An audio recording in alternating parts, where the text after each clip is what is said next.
Asaa kaikki Kritski-maniaksit täällä, te Kritski ja Merkkari. Paybackin jälkipyykki. Payback käytiin siis viime viikon sunnuntaina ja oliko Payback is a bitch? Mitäs mieltä Merkkari on näin? Kävikö slogani toteen tapahtumassa näin? No mä en nyt tiedä kuinka loppupeleissä, kuinka naaras se takaisinmaksu oli. Kyllä sellaisia muutamia mukavia asetelmia oli, missä Payback olisi voinut olla pitch, mutta osuiko se ruoska nyt niin pahasti sitten? Katsotaan. Katsotaan. Mitäs fiilikset näin ennakkoon oli tapahtumasta?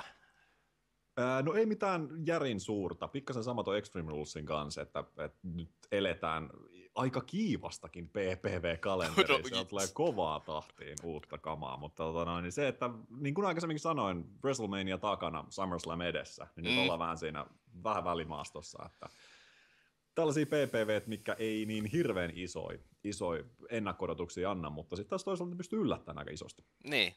Kyllähän tämä niinku sellainen ennakkoon ainakin henkilökohtaisesti väli pay-per-viewltä vaikutti. Ja joka vuosihan WWEllä on jossakin kohtaa kalenteria se ruuhka. Joko se on ennen SummerSlamia tai sitten SummerSlamin jälkeen. Että se on niinku, joko se on syksyruuhka tai sitten se on kesäruuhka. Nyt on ollut kahtena, tänä vuonna ja viime vuonna oli kesäruuhka, sitä edellisvuonna oli se syksyruuhka. Joo. Ja nyt tosiaan tästä kun tämä video tulee pihalle, niin viikko sen jälkeen on jo Elimination Chamber WWE Network Only Pay-Per-Viewna. Ja tuossa oli juuri, kun nyt kuvataan torstaina, niin eilen viime yönä oli NXT TakeOver Unstoppable. Ja on nyt jo kesäkuun 14. päivän Money in the Bank, niin tässä on aika monta tapahtumaa muutama viikko. Joo, tässä kyllä ei kannata laittaa kalsareita kuivumaan minnekään, parempi pitää jalassa ne ja pysyä täällä painin parissa, koska tosiaan PPV tulee PPV jälkeen heti, niin kuin, että ei tarvitse kauan odotella seuraavaa showta. Kyllä. Kick-offi, siellä taas Renee Young, five-time WCW World Heavyweight Champion Booker T. Sitten Corey Graves ja Byron Saxton höpöttelevässä siellä omia juttujansa. Merkkarilta jäi ainakin näin ennakkoon puheuteltiin Kick Show kattelematta Kick-Off Show. Se on sellainen lyhenne, Kick Show. Mutta joo, toisaalta näin on henkilökohtainen mielipide, että ei paljon jäänyt näkemättä. Että. Niin siis tässä tosiaan kun katsoo tätä matsilistaa, niin kun siellä rupeaa silleen vajaa 10 minuuttia olemaan. Olisiko niin, just vajaa 10 minuuttia. 2 matsin yhteen laskettu aikana. Joo, siellä oli bonusottelu. R-Truth ja Stardust. Oliko siis sellainen bonus? Ajattelkaa Kiitos. Ajatelkaa nyt. Ilmainen DLC. Herranjestas. Ja sisältöä oli todella paljon. Siis se oli niin unohdettava ottelu, että mä en niinku käsitä. Siis se oli niinku unohdettavampi kuin joku Raw tai SmackDownin niinku joku ottelu. Tässä on vaan taustalla vissiin jotakin, että näillä tosiaan Stardust on leikkinyt R-Truthin hämähäkkifobian kanssa. Ja. Se on tosi julmaa. Toivottavasti R-Truth voitti. Niin. Voittihan se lopulta sen, mutta. Oikeus voitti. Hämähäkki. Payback is a bitch. Voisin sanoa, että jos mä nytkin sanoisin, että sulla tuossa olkapäälläkin myllertäisi joku, niin veikkaisin, että säkin hyppäsit kattoon. Kyllä, todennäköisesti pitää katsoa sieltä omasta ruudusta, ettei sillä näy. Joo, kyllä se olisi.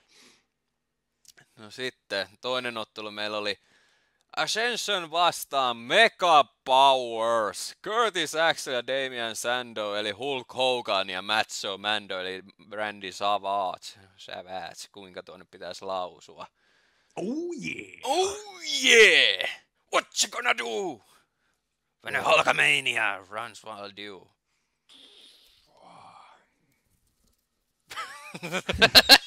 Vetokettu huijaa. Kyllä, think again. Näin. Kyllä.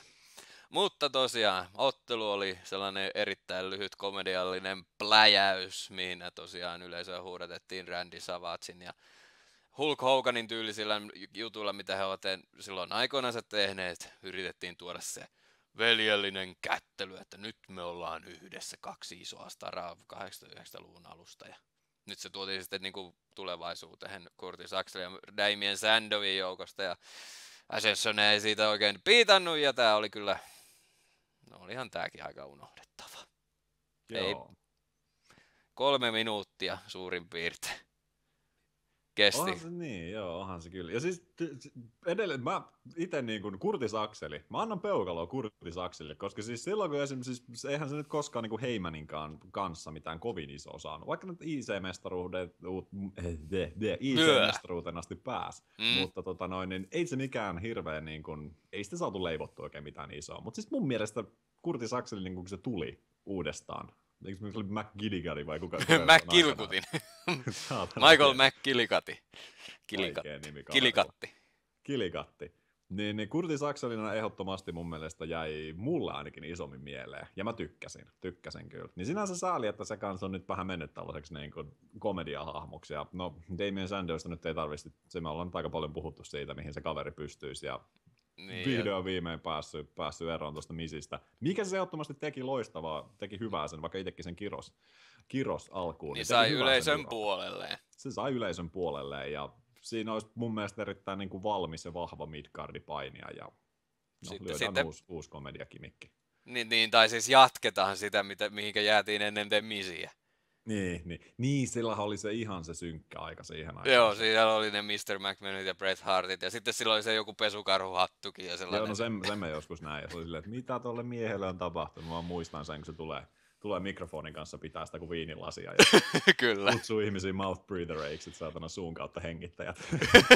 Voiko alentavampaa olla oikeastaan? Niin se oli loistava kyllä, Damien Sandow, herranjestas.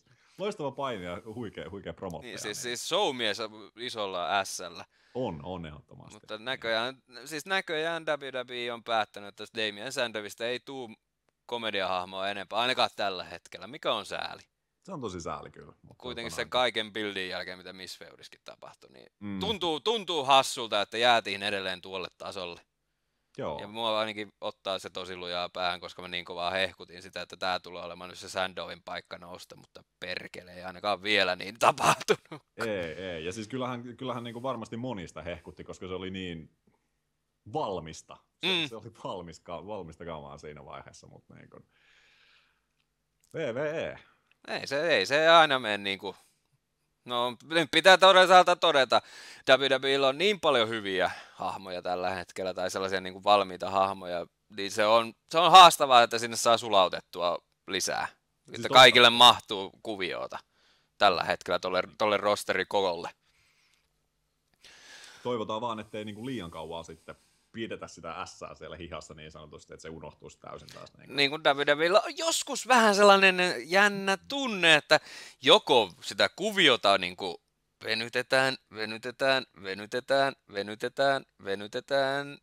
Sitten se on siellä, että no niin, nyt se on aika, ja se aika on mennyt jo niin kuin 2-3 kuukautta sitten, että nyt se olisi silloin, kun olisi jo tehnyt, niin se olisi voinut olla tosi kova juttu.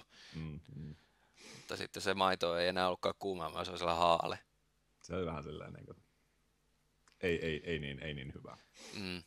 Mutta tuo kick-off oli kyllä hyvin unohdettava. Siellä ei kyllä niinku oikein mitään niinku, ei oikein tapahtunut. Mutta pääshowhun. Openerina singles-ottelu. Sheamus vastaan Dolph Ziggler. Tämähän on siis sama ottelu, mikä käytiin Extreme Rulesissa. Nyt ei ollut vaan stipulaationa Kiss Me Ours. Jei! Sitä kyllä tapahtui siellä ilman stipulaatiotakin, mutta... Niin. Mutta niin. Sheamus. Iso peukku. Onhan siis tuo jätkä nyt paljon mielenkiintoisempi kuin sillä Face-kaudella. On. Siis se, että niin kun, tuossa on uusi luukki, uusi heme, hiili. Se on loistava hiili. Siis silloin aikaisemminkin, kun se oli hiili, niin se oli helvetin viihdyttävää katsoa. Ja niin se vaan toimii sillä tosi paljon paremmin. Kyllä. Ja nyt kun se on vetänyt tollasen niinku mohavakin ja vähän niinku sellaista viikinkikarjua sellaista tyyliä. Ja, niin toi on tosi hyvin sopii. Sitten vielä vähän sellainen, että minä olen tällainen tosi mies, minä olen tällä vähän isompi. Te pienemmät, niin ette te ole mun liiko. liigaa. Tulee mieleen, niin kuin, jos otetaan sellainen, nyt kun taas aina voidaan puhua, niin vanhoja piirrettyjä, on nyt Brutus ja Kipparikalle, eihän Kipparikalle ei mitään, niin kuin, jos, sitten kun se ottaa pinaattia, niin sitten se on kova, mutta Brutushan on vähän sellainen erittäin random vertailuskuva, mutta ehkä se toi. Se on nähtävissä tällainen ihan hyvin tässä. Joo. Dolph Ziggler, mitä mieltä sä oot tästä Zigglerin pienestä, tavallaan pieni hahmonkehitys on tapahtunut näissä niin Zigglerin pukeutumisessa ja tällaisessa? No tosiaan kun sisääntulomusiikit lähti käyntiin ja mä Zigglerin näen, niin se tulee siellä niin kuin farkkuliivissä, missä on helvetin iso pinkki printti selässä sekä vaaleanpunaisessa hikinauhassa. Mä olin sitä mieltä niin kuin, että damn, that looks good. No homo. Siinä tuli se niin kasarihenki, että kukaan muu ei varmaan pysty tollaista niin outfittiin kantaa noin loistavasti, mitä Ziggler. Kyllä niin kuin approves, kyllä mä heitän peukalauta. Se toimii, kyllä se toimii. Sillä oli meikkiä naamassa sitä edellisviikolla. Herra jestas. Eli siihen on tullut tällaista niin kuin kasari rokki heavy. No vähän sellainen kalsari heavy 80-luvun tyyliin. Joo. Ei nyt huono. Mä en ole meikkiä naamassa sillä vielä nähnyt, ainakaan siis varmasti jonkunnäköistä peitesettiä saattaa olla joka kerta, mutta niin kuin mitään isompia meikkejä ei ole nähnyt, niin sen takia mä vielä annan sille hyvää peukalaa. Kun se nyt ei hirveät niin vetää siellä sellaiset Olli Hermannit kuulee, Olli Hermanni. Siinä kohtaa naiset on, herra me oltais niinku. Mut, mitäs mieltä openerista? Mun mielestä oli helvetin loistava openeri. Tai mä tykkäsin itse siitä. Vaikka nämä tyypit ollaan nähty painimassa nyt toiseen kertaan PPV-tasolla. Ja niin, moneen kertaan aikaisemmin. Aikaisemmin on kyllä kohtaamisia. Mutta siis tuo on kaksikko, mikä mun mielestä toimii. Se, että varsinkin Ziggler erittäin räjähtävä, vauhdikas tyyppi ja sitten taas Sheamus vastapainona hiilinä. Se osaa tosi hyvin niin kuin hidastaa, jäädyttää sen matsin ja saada periaatteessa ihmiset taas istumaan. Kyllä. Istumaan ja tylsistymään ja sen jälkeen se kerää ne buuaukset sieltä, jonka jälkeen sitten taas Ziggler räjähtää. Are you entertained? Näinpä. Ja sitten taas tulee se Zigglerin momentti ja yleisö niin kuin pomppaa jaloilleen. Ja siis se antaa sellaista loistavaa niin kuin vuoristoratameininkiä niihin fiiliksiin. Ja siis toimii erittäin hyvin. Mun mielestä oli loistava openeri. Mä veikkaan, että Zigglerille parhaiten justiin sopii vähän tällainen, että Ziggler on pienen salakynnes, varsinkin face-hahmona. Koska Kyllä. sitten se vastaanottaa helvetin hyvin niin kuin noita vähän isompia jätkiä ja vähän voimakkaampia, varsinkin myymisen puolella. Ja sitten sitä kautta saadaan tarinalle draamaa. Sepä, ja nimenomaan se sen tyyli se on hyvin dramaattinen. Ja se, että se oikeastaan elää niillä sen comebackeilla. Että en mä ehkä näkisi sellaista niin kuin Ziggleria, joka dominoisi matsia missään määrin. Niin se taisi tuntua ainakin oudolta, että Ziggler olisi se ennakkosuosikki. Niin, se voisi olla, että se toimisi ehkä, mutta se vaan tuntuu tosi oudolta, että sellainen asetelma olisi. Kyllä. Ehdottomasti tämä on kyllä sellainen, mikä toimii mun mielestä. Sitten yksi sellainen juttu, minkä mä haluan ottaa sun kanssa puheeksi. Zigglerin finisher zigzag. Näetkö sä mielemmin sen finisherin vai sen? Zigglerillä on mun mielestä helvetin hieno superkick.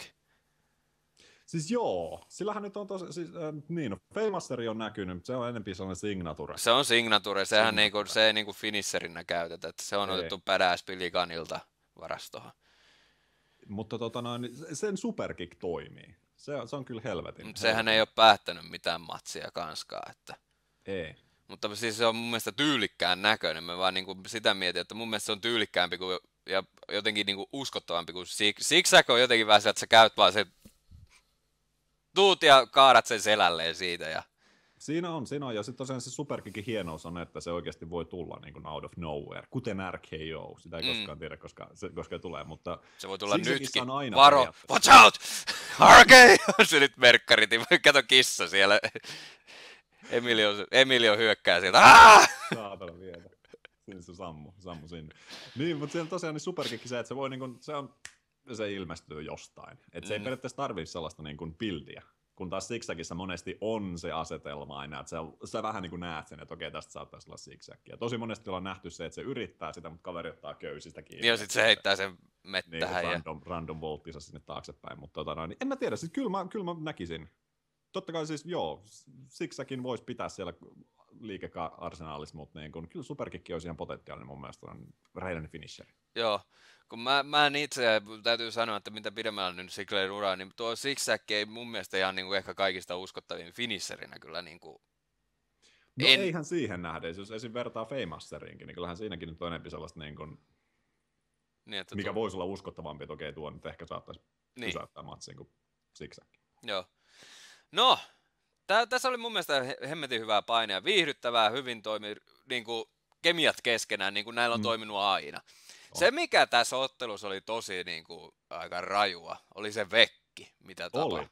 Ja nyt taas voidaan spekuloida. Kävikö jossakin, siis Zigglerillä varmasti käy jossain vaiheessa käsi tällä lailla. Ja. Mutta se justiin, että oliko sillä blade siellä vai tuliko mukaan siitä noin iso vekki siitä headbutista? Koska tuo oli ihan järkyttävän kokoinen ja siis ennen sitähän se siellä pyöri. Siellä, sehän oli siinä sen maton reunalla. Siellä, siis se, niin mikä justi, siellä se kangasroikku, oli sitä vetänyt ja se oli vähän niin kuin piilossa siellä. Joo. Ja sen jälkeen headbutti tuli ja sitten oli ihan veressä. Ja siis sehän vuoti niinku pieni sika. Se oli kovaa verenvuotta. Jaloissa ja joka paikassa, tukka siis, punainen. Joo. Siis se mulle tuli Ziggleristä saman tien mieleen, no niin, Ric Flair sinne. Sehän oli ihan punainen sen. Doks. Ric Flairin kanveesi putoaminen on kyllä jotain niin kultaa. Se ottaa iskut siellä kulmassa ja sitten työntää sen pois sen tyyppi siitä aikaa siinä. Sitten se vaan niin, se isku enää tapahdu, että se on niinku hetken aikaa, se vähän tulee sieltä ja sitten se vetää kumoon. Huikea. Mutta siis Ziggler näytti ihan niinku Ric Flairin pahimmilla aikoina, kun se playdaa. Tai otti siis sehän näytti niin kuin siis se, kun tukka oikein punerti ja tällä lailla. Tai siis Ziggler näytti aika oikeasti, se näytti aika pahaltakin jo. Se oli kyllä aika häijyn näköinen. Ja sitten jollain tavalla mä mietin sitä, että oliko, koska en mä tiedä, siis tokihan jos pää aukeaa, niin se vuotaa paljon. Se vuotaa niin, paljon ja se loppupeleissä se aukeaa aika helpostikin. Mutta se niin jollain tavalla siihen, siis pelkällä headbutilla saadaan noin kova niin se oli tosi iso vielä tuossa silmäkulmin. Siis sitähän on kuva. Että se on niinku oikean silmäkulman siihen johonkin sellainen. Se on aika isokin vekki ja tikattu. Joo. Niin vähän sellainen jäi sellainen, että tuo ei kyllä nyt tainnut tulla ihan normaalein keino. Mutta tätä me voidaan taas spekuloida, että oliko tuo nyt, mikä nyt toi oli. Mutta ainakin sen lopetukset, niin kuin se piltasi sen, että se oli ihan ymmärrettävä, että se ottelu päättyi sitten hyvin pian sen jälkeen. Joo, kyllä se jollain tavalla jopa tuli niinku itselle mieleen, että mentiinkö ehkä jopa vähän liian överiksi silleen, niinku, että heti openeriin ja saadaan niinku kehätyylin punaiseksi verestä. Niin. Oliko ehkä jopa vähän niinku liika raju lopetus sille, mutta niin. Mut näiden kahden vääntö varmasti tulee jatkuu. Kyllä tosta Zigglerille hampaankolo jää. Kyllä, ja molemmathan on ilmoitettu Elimination Chamber pay-per-view'n Elimination Chamber-ottelun vakantoidusta Intercontinental-mestaruudesta. IC-mestaruutta puolustetaan Elimination Chamberissa kammion sisällä ensimmäistä kertaa koskaan ICV:n historiassa. Mikä sinänsä on hieno juttu, mutta mikä samalla myös tosi surullinen, se, että siellä tuli tosiaan itselle kuullut siitä, että Bryan jälleen loukkaantunut. Niin, Bryan on. Case Bryanista voisi sanoa, että nyt ollaan Bryanin kohdalla kyllä siinä pisteessä, että saa nähdä, miten ton uran kanssa tulee jatkumaan. Helvetin surullista siis se, että kaveri nyt on vihdoin päässyt, rupeaa kolkuttelemaan ihan niin kuin oikeasti jopa niin kuin. No yksi tämän hetken olisi suurimmista tähdistä tuossa rosterissa. Se on niitä top doggeja ja saanut mestaruusrani tosi pienen. Se kaveri saa mestaruuden, joutuu luovuttaa loukkaantumisen vuoksi. Ja joo, melkein mestaruus ja saman tien loukkaan. Siis tää tuli niinku kahtena vuotena peräkkäin tää sama juttu. Ja tämähän tässä on se isoin ongelma, että uskaltaako enää WWE pistää, jos Bryan tulee takaisin, että koska se uskaltaa pistää vähän isompiin kuvioihin, ettei taas käy niin, että Bryan loukkaantuu ja taas menee paperit uusiksi. Sepä, koska se kuitenkin menee aika isosti uusiksi tollaiset, jos mestari loukkaantuu ja joutuu oikeasti vyötä ottaa pois, niin kyllä se vetää kuviot aika lailla täysin uusiksi, niin kyllä sen ymmärtää sen pelon siinä, että uskaltaako laittaa. Kyllä. Todella surullinen homma Bryanin kannalta, koska nyt oikeasti melkein pitää sitä tyyliä vähän höllätä, muuten käy aika heikosti tulevaisuudessa. Joo, siis se on myös sellainen, että oli matsi mikä tahansa, niin 110 lasista tullaan. tullaan noihin. Zigglerika on hyvin siinä määrin niin samalla tasolla, että niin kuin kaikkensa antaa kyllä. Jättää palan kroppaa sinne kehään, oli sitten openeri, kickoffi tai mikä tahansa. Niin. Niinpä. No, se on nyt. IC-mestaruudesta käydään tosiaan Kammiossa sitten viikon päästä. Sitten Tag Team Championship-ottelu, jos mä nyt oikein muistan. New Day Sucks! Jei! Se meni oikein jo vielä tahti. Herra Jeesus, mä hetken aikaa olen tahdissa. Löytyy se yksi millisekunti sieltä. Että. Mutta sitä voi niinku editoida ja leikata ja perään, niin me ollaan niinku... Aivan totta. Täys synkronin harmonia. Kyllä. Mutta 2 out 3 falls tag team ottelu joukkueen mestaruista. New Day vastaan Cesaro ja Tyson Kidd. Ja tällä hetkellä voisin jopa väittää, että New Daystä, joka oli ehkä firman kuivin porukka, talvella on nyt tämän hetken kuumin porukka. Kyllä. Ja heitän tässä vaiheessa kortin pöytään, että yksi illan parhaita matseja. Oli yksi illan helvetin viihdyttävä tag-matsi. Oli. Siis tää oli justiin niinku hyvää jatkumoa sille, mitä käytiin Extreme Rulesissa. Ensinnäkin, siis taas nämä New Dayn promot siellä tuli taas nämä perushöpötykset ja meiningit sieltä. Ja... Think positive! Siis tuo on helvetin loistavaa promoa, mitä ne tekee. Mä en tiedä, onko ne viikkosoussa, jos on näkynyt, niin onko siellä ollut... Samanlaista, ja siis voisi sanoa varmasti, että vielä viihdyttävämpää kuin pay-per-view-tasolla, koska siellä pystyy sitten enemmän sitä, kun siellä voi pillataan, niin... Joo. Niin New Day on tällä hetkellä yksi viihdyttävistä porukoista. Mä en olisi ikinä uskonut, että Kofi Kingstonistakin muodostui oikeasti tollainen promomies. Se ei ole paljon yhtään promotellut sillä niin kuin siinä singlesurallansa. Aina ollut sellainen hymyilevä babyface, joka ei oikeastaan ole ikinä tehnyt mitään väärää. Niin siitäkin on kuoriutunut oikeasti tosi viihdyttävä promottaja. Joo, kyllä se on. Xavier Woods täytyy, se kyllä sen kehän laidalla huutelu. Se on ihan kaikki. Se on tosi hyvin pelaa yhteen yleisön ja selostajien ja kaikkien kanssa siellä. Oli, ja jolleko nyt tällä kertaa, jos nyt sieltä oikein kuulin, niin yleisö kun chantaa, this is awesome, niin Xavier huutaa, että we know, tai I know. Kyllä mä tiedän, me ollaan tässä mukana. Joo, me ollaan awesome, kyllä. Mutta just tuo vuorovaikutteisuus, se on helvetin asiallista. Ja nyt nähdään myöskin se, mistä me varsinkin silloin, kun Retku oli meidän kanssa silloin siellä Road to WrestleMania, Road to Kritzkimania jutuissa, kun puhuttiin, että Big E osaa hyvin promottaa. Nyt päästään kuuntelemaan oikeasti sitä, minkälainen se on promottajana. Se on ihan todella viihdyttävää settiä vetää. Kyllä. Oikein sellainen keulana tossa. Päähuutajana, pastorina itse. Niin. Pastori itse! Kyllä se toimii, piruvia. Itelle yllätyksenä tuli tosiaan tuo, että oli 2-3. 2 out of 3 matsi. Ja pikkasen oli vähän sellainen alkujännitys, että toimiiko, meneekö se liian. Koska yleensä ne on vähän silleen, että ne pari ensimmäistä, totta kai se on 1-1 tilanteeseen päättyy, että saadaan se jännitys. Se on aika harvinaista, mutta niitäkin on nähty, että on 2-0. Niin puhtaasti 2-0. Mutta niin vähän silleen niin kuin jännitti, että tuleeko ne sellaiset pikaselätykset siitä, että päästään nopeita siihen 1-1 tilanteeseen, jonka jälkeen sitten niin se matsi normalisoituu, että se on sitten perus niin kerrasta poikkisetti. Mutta siinä vaiheessa, kun tuli tasoitus, niin se oli oikeastaan matsi sen verran mennyt jo sattunut ja tapahtunut. Mä oletin, että niin siinä tuli jo voitto. Sitten tuli, että mitä helvettiä, ei sehän vasta tasan. Nyt se vasta niin alkaa. Kyllä.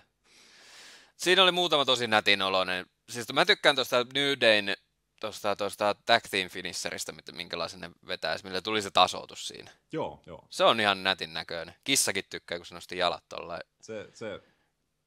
Mä oppiin siitä kanssa yhtä lailla. Tosi siistiä. Kyllä. Ja Cesaro ja Tyson Kidd 2. Siis Cesaro on tollasena powerhouse. Siis se on aivan, mun mielestä Cesaro toimisi todella hyvin babyfaceina niin kuin ihan singlesurallakin, mutta tää joukkueen toimii tosi hyvin. Ja sitten kun Tyson Kidd on myöskin taitava, niin totta kai yleisö lähtee mukaan. On, ja siis hyvä se balanssi just tuossa joukkueessa. Tosi pieni juttu, niin kuin esimerkiksi siinä yhdessä kohtaa niin kuin Tyson Kidd lentää köysien yli. Ja Cesaro jotenkin siellä on silleen, ja se lätsähtää sille selälle ja siihen pomppaa takaisin Joo, sitten. se oli kaikki pieniä juttuja. Ne on helvetin näyttäviä ja hauskoja. Ja nimenomaan tässä siis sama sitten taas New Dayn puolella, että kyllä sieltäkin löytyy niin se, että kun on iso kaveri ja on high flyeri, niin saadaan tuollaista hyvää balanssia kikkailua. Kyllä. Ja se justiin, tässä mä tykkään, kun nämä on tällaista midcard tag team -kuviota, niin siellä on hyvä tarina taustalla, niin tämä ottelu tuntuu heti paljon isommalta. Mä mietin, jos tässä ei olisi tällaisia taustoja, niin eihän tuohon on ihan nätti, mutta sulla ei ole sellaista sitä tunnetta siinä mukana. Näinpä. Niin tässä oli se kun siinä tulee, niin tämä nousee niin kuin jo automaattisesti vähän potenssiin korkeammalle niin kuin sun kirjoissa, kun tässä on, niin kuin, tietää sen, että mitä kaikkea on taustalla ja tämä on tarinaa ja yleisö on hyvin mukana, niin se on automaattisesti heti viihdyttävämpi kuin sellainen, että oikeasti on kaksi hyvää painia, mutta eipä niillä mitään siinä oikeasti taustaa, niin eihän sitä oikein. Se on vaan hyvä otteluna. Se on hyvä ottelu, mutta ei se niinku sen isompia tunteita millään tavalla herätä. Mutta tää kyllä. Onko se sillä lailla, että valkoinen tuomari ei huomaa, jos selkäpuolelta katsoo tummaa ihmistä, niin että toi on eri tyyppi? Mä en tiedä, tuosta voi kyllä sen tosi ison niin rasistikortin heittää sille pöytään, että se oli vaan, että okei, siellä on musta mies. Niin. Lasketaan tämä nyt. Niin. Mutta siis mä itse tässä vaiheessa niin täytyy sanoa, että mä kyllä tykkäsin tuosta lopetuksesta. Se oli tosi sellainen niin kuin kömpelö siinä määrin, niin kuin, että sitä haettiin tästä Twin Magicia, mitä pelat Vincent aikaa. Joo. Ennen Nikin silikooneen. Mutta siis tosi sellainen hiilimäinen ja Xavierilta loistava veto heittää liivi pois ja ottaa sieltä sellainen roll-upin, ettei kasvoin nähdä. Tuomari vaan näkyy, joo, se on selätys päällä. Se vaan kattoo selkää ja kun vähän samantyyliset housut, niin... Niin, toimii. Sitten takia pois kehästä liivi päälle ja kuvataan Kingston yksi häimänä, että vittu voitettiinko. Niinpä. Tosi hyvä hiilimäinen. Ajatella, jos tuossa olisi käynytkin tuo niin sanottu paskanakki, että olisikin ollut Big E-kehän vuorossa. Siinä kohtaa me voitaisiin olla, että mitä helvettiä. Mutta vissiin sitä Xavier ja Kingston sen verran samannäköiset, ettei niitä takapäin erota. Vaikka nyt siellä on muutamat tatuoinnit toisella ja toisella ei, mutta... Vähän sellainen kyseenalainen, siitä varmasti mä ymmärrän kyllä, jos on ihmisiä, jotka ottaa nokkissa tosta, että tuo oli tosi tyhmä veto. Mutta se oli viihdyttävä. Se oli viihdyttävä veto. Viihdyttävä se. Niin. Ja eikä me olla rasistia, mutta te pitää nyt vaan kysyä, että ollaanko me oikeasti näin tyhmiä. Niin. Mutta siis se backstage-segmentti Nyydeillä, kun ne juhli, muistatko? Se oli helvetin. Niillä on ne maitolasit siellä. Siis, jos niinku maitoa vetään champagne-laseista, niin siinä vaiheessa ollaan niinku äijä. Kyllä. Jumalauta. Sitten se oli hyvä, kun me emme kiroa, me emme sylje ja me emme niinku valita, niin sitten saman tien tulee, että tähän puolustatte joukkojen mestaruuksia Elimination Chamberissa ja kammio-ottelussa. Saman tien Biggie sylkääsee menemään, Kofi Kingston huutaa, mitä helvettiä, ja Xavier, että minkä ihmeen takia. Saatana vietä. Mistä sitten saadaan kyllä ihan niinku mielenkiintoinen juttu, jos miettii. Toki tässä nyt, jos pikaseen pompataan heti sitten niinku tuonne kammio pay-per-viewhyn, niin tehdään mikä tästä sellainen pieni. On ollut hienointa ollut aina se, että se on erilainen ja niitä on yksi. Nyt meillä on ilmeisesti jo kaksi. Meillä on 2 kammio-ottelua, mutta ne on kaksi varmasti kammio-ottelua, kun ei tule enempää. Joo, okei. Mutta ne on ihan erilaiset. Ne on ihan erilaiset. Ja siis tuo mä rupesin kelaamaan, että miten sitten tuo tag team-setti tehdään. Onko se niinku se Xavier vai Biggie kumpi sinne naureskeli, että me NG koko joukkueen yhteen kammioon?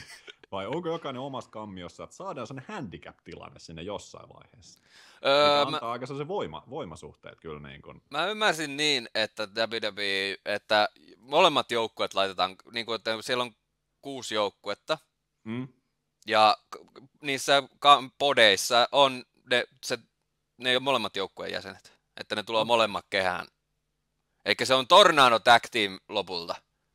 Ja se on niinku 6 joukkueen. 6 joukkueen. Siis joo, meitä kanssa ajattelin, että se voisi olla niinku Tornado, ehdottomasti siis niin Tornado Tag. Ei kun siellä ruvetaan läpsimään. Kammio vaihtaa sitten, okei mä tuun tänne ovikiin. Mutta se, että tyyli niinku alkaisi mahdollisesti vaikka triple threattinä, että siellä olisi sitten jokaisen partneri venaamassa kopissa, ja sitten randomisti joku aukeaa, niin sitten se yksi joukkue saisi se handicap-asetelma periaatteessa siihen, joka voisi olla ihan mielenkiintoisen voimasuhden jutun hetkeksi tuoda siihen, mutta niin. Mut joo, siis se, että 6 joukkuetta samaan aikaan. Niin Kyllä, okay. ne on varmistettu, eli New Day tietysti mestareina, Cesaro Kiddi, sitten siellä on Lucha Dragons, Los Matadores, Primetime Players ja Ascension. Ascension, okei, ne pääsivät messiin. Mutta siis se on jo heti, kun se tollaista ei ole ikinä ennen nähtyä kammiossa, niin se tuo heti uuden viban siihen, koska nyt siellä voidaan tehdä jotakin vähän erilaista. Mutta kyllä. Mutta sieltä löytyy high flyereita, sieltä löytyy powerhouseja. Niin. Kyllä. Se mikä pitää ottaa huomioon, että kumpi kammiottelusta onkaan ensimmäisenä, siinä ei voi podia pistää paskaksi, että se säilyy siihen seuraavaan otteluun. Niin, siinä on tosi, joo, täytyy noita muistaa, että kun sillä kaksi kammiomatsia tosiaan on, niin... Ellei ruveta siellä jotain teippailusysteemiä. Tulee huoltomiehet varalasin kanssa sinne sitten. Joo, laitetaan kiinni tämä. Joo, ihan mielenkiintoista settiä luvassa. Kyllä. Sitten, tämän jälkeen taisi tulla Ryback ja Bray Wyatt. Kyllä joo. Tämä on vähän sellainen, toisaalta hienoa, että molemmilla on kuviota, mutta jotenkin siis jäi sellainen, mä en oikein, miten voisi sen itse sanoa, ei ihan ole lämmennyt tälle, ainakaan henkilökohtaisesti. Ei, siis tässä vaiheessa mun mielestä PPV taas pikkasen laski tuossa suunta. Joo. Tai fiilis sen suhteen. Ryback, mä en ole ihan täysin varma, mitä mieltä mä oon siitä. Siis mä en hirveän tykännyt siitä. Se on pikkasen sama, mitä Roman Reinssin kanssa aivan. Joo. Se oli Roman Rollings. Roman Rollings, siinä on kyllä aika mielenkiintoinen heppu. Who knows. Mutta niin pikkasen Roman Reinssin kanssa samanlainen fiilis, että silloin kun Ryback tosiaan tuli nyt niinku uudemman kerran, niin siinä oli VV taustalla, joka halusi tehdä siitä sen mestarin. Ne työnsi se yleisö ei tykännyt ja mä en itse sen mukaan oikein lämmennyt. Sen jälkeen tuli tää hiilivaihe, missä se oli sehän on se koulukiusaaja. Joo, sehän on se koulukiusaaja. Ja tämähän oli nyt justiin tää mun mielestä tässäkin kuvassa, että mä vihaan kiusaajia. Ja... Joo. Niin se on myös Ryback vähän sellainen, että se on niinku hakenut itteensä, että mikä se on. Nyt se on ruvennut pikkasen saamaan yleisöä taakse. Toki iso huijaus saattaa olla, että yleisön tykkää chantata ja Rybackilla nyt on... Sillä on sellainen hyvä siisti chantti. We feed me more ja näin, niin se on mukava huutaa sitä. Mutta se, että se kaveri on tehnyt kyllä niinku töitä siellä, se on ollut pohjalla ja huipulla ja näin päin pois. Niin onkin. Ja niin vakavia loukkaantumisia ollut. Mm-hmm. Niin arvostus alkaa nousemaan, mutta ehkä se kanssa etsii vähän sillä lailla itteensä, että mitä sillä tehdään. Sehän on nuori jätkä. Se on tosi, siis sillain niinku rosterin aika, siis nuorimpia painijoita muistaakseni, jos mä nyt yhtään menee oikein. Nyt saa lynkata siellä sitten ja me voidaan todeta, että tää katettiin heti, kun me ollaan tää kuvattu. In your face! Mutta niin siinä vielä Rybackilla on paljon aikaa. On, ehdottomasti. Ja Bray Wyatt, tää on kyllä siis, mä oon edelleen sitä mieltä, että helvetin hyvä promottaja, viihdyttävä esiintyjä, mutta se, että nämä kuviot vähän toistaa itseänsä. Joo. Että ihan niinku, melkein nyt varsinkin nämä väliveudit Chris Jerichoa vastahan, Dean Ambrosea vastaan se feudi viime vuonna, mikä olisi voinut olla aivan huippu, mutta se oli lopulta, että mä haluan pelastaa sut Dean. Ja sitten Undertakerkin feudi Wyatt piti sen yksinään pystyssä. Ja nyt tää on niinku vähän sellainen, hyvä, että Wyattille on, että se pidetään. Siis Wyattista mun mielestä pystyttäisiin tekemään aivan yber megaluokan pahis, koska sillä on kaiken maailman mind games-taidot olisi kohdillaan. Tai sitten myöskin, jos sen kääntäisi toisinpäin Wyattista, sillä on myöskin aika hyvin mun mielestä niin voisi kääntää sen jopa niin hyviksenkin puolelle jossain vaiheessa. Kyllä varmasti sekin taito onnistuisi. Joo. Vähän sellainen vaikea kuvitella ehkä silleen, koska sen on nähnyt tällaisena manipuloivana pahiksena, mutta niin kuin, en mä nyt sinänsä epäile, etteikö toimisi. Niin. Mä en oikein siis sillain, niin kuin Wyattissa on paljon hyviä puolia, mutta se käsikirjoitus tai se kuvio, miten sitä kirjoitetaan, niin se on jotenkin vähän, keksitään koko ajan uudestaan sitä oravan pyörää. Siis joo, ja siinä, mikä tässä vähän niin kuin oli sellainen iso varjo tässä matsissa, että molemmat starat on vähän siinä pisteessä, että niistä olisi potentiaali johonkin, mutta ne etsii itseään.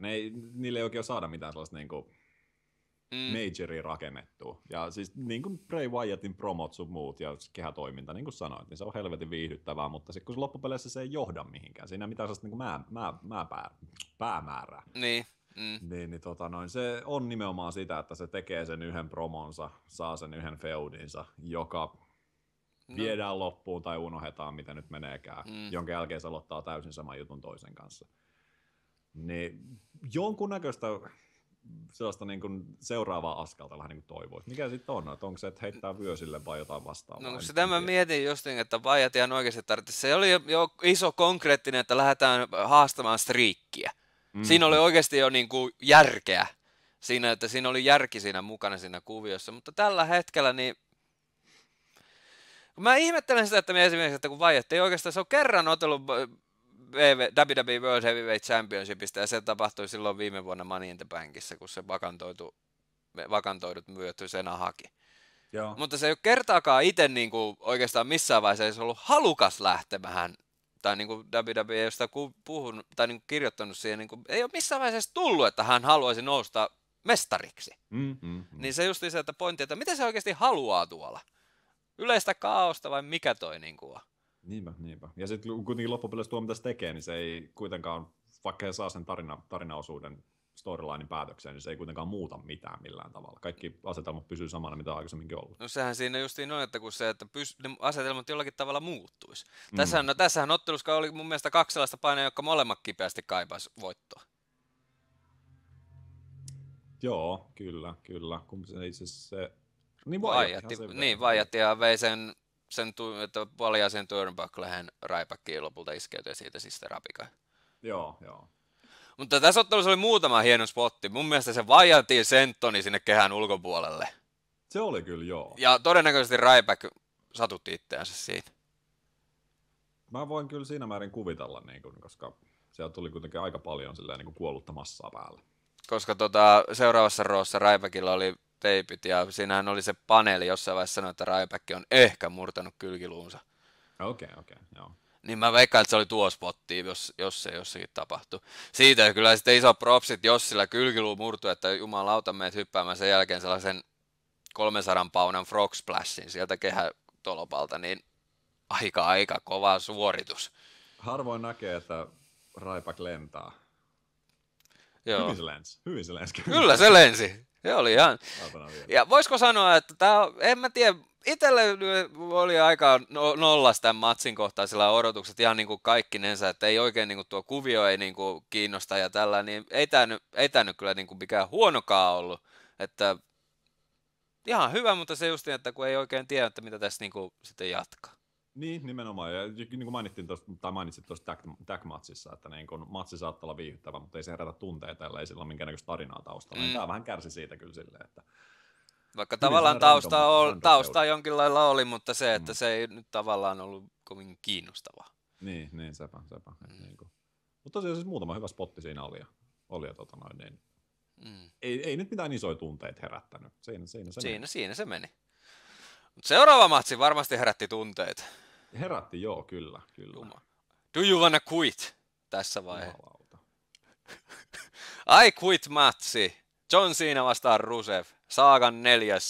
ja luultavasti viimeinen osa oli nyt tässä Paybackissa. I quit.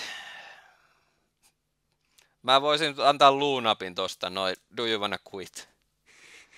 Siis jo tässä vaiheessa tuli meikäläisen ensimmäinen twiitti Paybackista, ja tosiaan mä en ikinä halua enää nähdä I Quit-matseja, ainakaan noilla sääntömuutoksilla. Ja siis niin kun... Mä en tiedä mitä aloittaisin. I Quit on sama kuin Last Man Standing. Ne on sellaiset, kun sä tiedät, että on tulossa I Quit-matsi, on tulossa Last Man Standing, niin sulla on se hype päällä. Wow, näitä näkee harvoin. Sitten kun rupeat miettimään, että mitä se on, niin sehän on täysin samaa hommaa. Ja niin kun... Meillä on John Cena, mikä nyt on ollut varmaan 90% viime aikoina I Quit-matseissa, on John Cena. Joo, joka ei varmana luovuta siihen. Joka ei varmaan luovuta. Kaveri, joka jaksaa mainostaa joka saatanan kerta never give up. Ja pyyhe on se kova juttu. Kanssa tulee joo. Luodin saa, niin kuin sanoin viime kerralla, luodin saa tampo, ei luovuta. Ei luovuta. Niin meinaatko te vittu oikeesti, että Rusev vetää dropkickin naamaan ja sen jälkeen niinku... Do you wanna quit? No. No. Sen jälkeen tulee backchoppia ja... Taas otetaan mikro. Joo. Do you wanna quit? No. Niin. Mennään taas vittu. Ja siis tällä on 27 minuuttia 58 sekuntia. Joka saatanan iskun jälkeen. Do you wanna quit? Ja niin kun... Mä puhuin niistä sääntömuutoksista. Siis se, että niin kun videopeli nimeltä League of Legends, sä otat siinä tosi paljon turpia ja sä tiedät, että sä et voi voittaa sitä matsia. Silti sulla on 20 minuuttia, sun pitää pelata sitä matsia, niin sä voit kysyä niin joukkueelta, että hei, luovutetaanko? Ekat 10 minuuttia sä et vittu kysy siltä tuomarilta, että kysy, että voi luovuttaako se tyyppi. Joku tällainen sääntömuutos. Ja sen jälkeen, niin kun, että sen jälkeen, kun se on kysytty, että haluatko luovuttaa, niin vähintään 5 konkreettista oikeata liikettä, niin sä voit kysyä uudestaan sen. Siis oikeasti, siinä oli hienoja hetkiä. Siinä oli tosi sellaisia... Siis sehän tässä on me se justiin sanoi, että tässä tämä ottelu on hyvin ristiriitainen. Niin. Tämä on hyvin ristiriitainen. Tosi komeita spotteja. Mentiin yleisön sekaan, mikä on mun mielestä aina viihyttävää. Kyllä, se oli oikeasti aika kivuliankin näköisiä spotteja. Oli. Mutta sitten se, että justiin kun se nousee se fiilis, niin sitten taas... Do you wanna quit? Toinen hengittää mikkiä. No. Siis haluatko, mulle tuli Senalla tuli välillä oikeasti sillä no. Sellainen niinku oikein sellainen, niinku, että vittu, no ei varmana, mutta niinku niin tylsistä. Yksi näitä just oli sellainen, kun ne meni sinne yleisön sekaan, Sena tulee se vitun kärryn kanssa sieltä ja sitten sen potkun naamaan. Do you wanna quit? No. Se oli silleen niinku, no. Se oli niinku olisit ollut jonain nakkikioski, jossa laitetaanko ketsuppia? Ei. No. Laitetaanko sinappia? No. Joo, siis mä kyllä ymmärrän, että käydään kysymässä. Mutta liikaa on liikaa. Joo. Liikaa on aivan liikaa. Ja tämä matsi, tästä mä oon lukenut. Osa tosta tykkäs. Ihan tosi paljon tosta ottelusta. Mm-hmm. Osa taas ei tykännyt yhtään. Ja suurin immersio varmasti johtuu juurikin tästä, että koko ajan kyseltiin plus-lopetuksesta. Joo. Mikä oli toisaalta siis se, mitä me niinku fantasia puhuttiin tuossa niinku Extreme Rulesin jälkipyykissä, niin se oli mun mielestä niinku, nimenomaan tuo, että koska Sena never give up.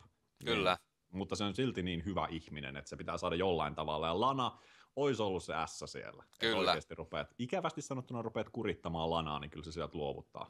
No kyllä varmasti Face luovuttaa, jos nainen pistetään palasiksi. Näinpä. Koska sehän on yksi ehkä rumimmista tempusta, mitä voit tehdä.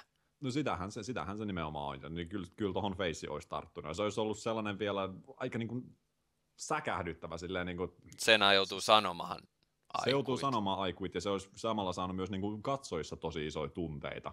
Mitä siis nykyaikakaudella VV ei kuitenkaan ole pelännyt. Se, että niin kuin Paul Bearerin tuhkalla kuolemalla leikkii. Ja niin siis se just, että kyllähän sellaisia erittäin rajoja juttuja on tehty. Niin, edelleen näin tällä aikakaudella. Ei ne ole jäänyt. Se on enemmänkin vähän moni sanoo, että kuinka se attitude era ja sitä ja attitude era tätä, mutta mun täytyy sanoa, että paljon paskaakin siellä eralla kyllä löytyy. On varmasti. Sitä löytyy joka aikakaudesta. Mutta niin se olisi ollut mun mielestä tosi erilainen ja niin kun jollain tavalla jopa sitä on pikkasen jopa pohjustuttu, että se voisi olla ihan mahdollinenkin. Ja sitten niin, se oli hyvin mahdollinen skenaario. Ja Lanahan oli lopulta tuossa lopetuksessa mukana. Tämähän tässä täytyy sanoa. Oli muuten se pyrolla leikkiminen mun mielestä on aika vaarallista. On. Joo, ja mä vähän pelkäsin just, että ettei vaan satu mitään. Niin tässä oli aika oikeasti, vaikka se oli näyttävä, mutta siinä oikeasti oli aika kova vaaran elementti olemassa, jos se meneekin väärin. Sepä. Siinä olisi voinut oikeasti tulla kipiä ja mennä näkö ja kaikki. Niin, ja mä tiedän, sitäkin pystyy varmaan jengi kritisoimaan sitä, että kyllähän siinä kameramies oli pikkasen asettanut itsensä siihen tilanteeseen, että se patja nähtiin sieltä tosi nätisti sen jutun takaa. Niin. Mutta niin kuin, ei muakaan ainakaan kiinnosta tollainen. Mun mielestä oli siis se, että se oli tosi niin kuin riskialtis siinä määrin vähän niin kuin... Se on hazardi. Se on tosi hazardi, ja vaikka se nyt patja näkyy, niin mun mielestä oli helvetin viihdyttävä ja siisti spotti kaiken kaikkiaan, koska tuo on tosi erilaisia juttuja. Kyllä mä näin sen patjan siitä 100 varmasti, ja tiesin, vaikka sitä ei olisi näkynytkin, niin tiesin, että siellä on ne vittu päällystetyt pahvilaatikot tai mitä siellä onkaan patja siellä takana. Mutta niin tuo on sellainen, mihin moni pystyy tarttumaan, että se oli sinänsä niin kuin huono kömpelöspotti, koska me nähtiin niin. Mutta mun mielestä se oli tosiaan niin viihdyttävä. Niin, tämä on ehkä just taas sitä, että liikaa ajatellaan ja liikaa... Niinpä. Ei katsota vaan. Niin. Ajatellaan, mitä se on. Ja, ja yksi, mikä varjosti tosi isosti, siis se mikä niin kuin pelotti tässä matsissa, on se, että siellä on John Cena, joka never give up, jonka toinen finisheri on lukko. Joo. Ja sitten siellä on Rusev, jonka finisheri on lukko. Niin todennäköisesti se I Quit ei tule olemaan mikään powerbomb pöydän läpi. No niin. Vaan se heitetään se lukko sinne. Ja no niinhän siinä kävi sitten. Niin. Tässähän onkin nyt sitten, kun tätä lopetusta mietitään. Jos tämä olisi ollut normaali ottelu, Rusev olisi voittanut. Näinpä. Tässä on niinku se, että jos tämä ei olisi ollut I Quitti, Rusev olisi voittanut, kun Cena pass out. Ja se olisi ollut taas submission. Mutta nyt kun ei ollut submission, vaan oli I quit, että Senan pitää sanoa I quit. Sitä oikein niin kuin sanotmalla sanottiin, että vastustajan pitää saada sanomaan I quit. Mitä tekee sitten? Sena on maassa, Rusev hakee vettä, ottaa turnpukkleisen tiirin ja mennään vetää se uudestaan tajuttomaksi. Eikö se ole aika tyhmä, että sä niin yrität toisen sen jälkeen taas vetää tajun kaakalle? Eihän se nyt varmana mitään sano, jos se on ihan titityy. Se on venäläisen ajatus, niin bulgarialaisen. Ja sitten nähtiinkin STF kehäköysillä, joka aikoinaan nähtiin myöskin tuolla oliko 2007 Royal Rumblessa John Cena Umaga Last Man Standingissa, mihin se sitten loppui siihen spottiin, kun Umaga ei sitten enää noussut, kun se niin sanotusti kuristui siinä, nyt loppuhappi ja passed out. Okei. Siis joku sellainen fiilis oli, että hei, tämä on nähnyt kyllä joskus aikaisemmin jotain vastaavaa. Mutta siitä on aika kauan jo. Joo. Mutta niin. STF sieltä lähti out of nowhere. Kyllä.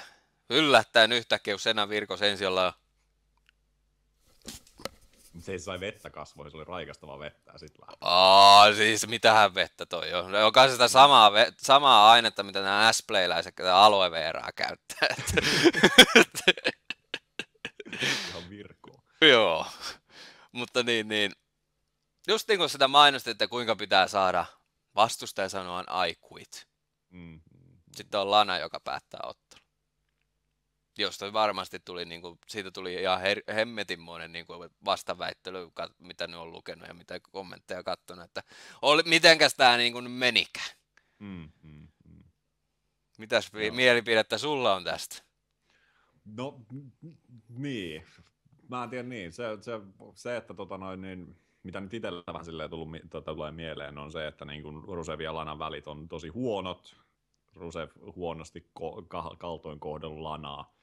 Ja sen jälkeen I quit-huuto tulee omalla kielellään, mitä kukaan ei sieltä ymmärrä. Niin sanoiko se nyt oikeasti I quit vai oliko se Lanan? Niin, oma juttu. Niin. Antaa pikkasen paybackia, koska paybackissa bitch. Pudumts! Näin se menee. Kyllä. En tiedä. Niin kun... Kyllä nyt varmaan Rusev itsekin olisi osannut sanoa I quit. No kyllä se aika hyvin sitä nouta ja aika hyvin sitä englantia osaa puhua, niin. Sieltä nyt tuli vaan motska. Sitten se he quits! Ja sitten ja ti. Nyt lähtee ja saatiin liput sinne ja kaikki. Kyllä. Saluutti vielä, joo. Näin se. Mutta niin, kokonaisuudessahan tämä oli hyvin ristiriitainen. Oli siis, mä vihasin tätä matsia ihan sydämeni pohjasta, mutta siinä oli tosi paljon hienoja juttuja. Niin. Ja se, että niinku melkein puoli tuntia tällaista hidastempoista kyselyä, mihin saadaan iso spotti sinne tänne, niin... Oh no.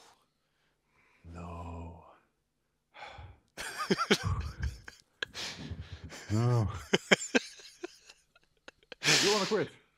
No. Joo. Mä voisin kuvitella, että jos meillä olisi tämä meidän Lohjan herra tässä, niin täältä tulisi aika kovaa tekstiä varmaan tässä kohtaa. Ja siis se, että niin kun, mä muistan I Quit-matseja, viimeisin mikä nyt tulee I Quit-matsi mieleen niin kun ennen tätä on Misin ja John Cena, missä oli Alex Riley mukana, mikä oli sitä puoli tuntia, hakattiin kendosta kyllä senaa, ja se oli kans saatanan tylsää. Mutta silloin aikanaan, siis mä muistan, oliko niin kun Rey Mysterio, Chavo Guerrero, Joo. jos niin kun oikeasti oli se I Quit-panos, Niin kun, se on sellainen, varmasti on niin kuin senkin jälkeen tapahtunut tällaisia niin oikeita aikuismatseja, mutta se on joku tosi vahvasti mielessä ollut. Ja eikä siinä ole pikkasen Rey Mysteriosta Edin nimeä vähän niin kuin puolustanut. Joo, se oli just niitä aikoja.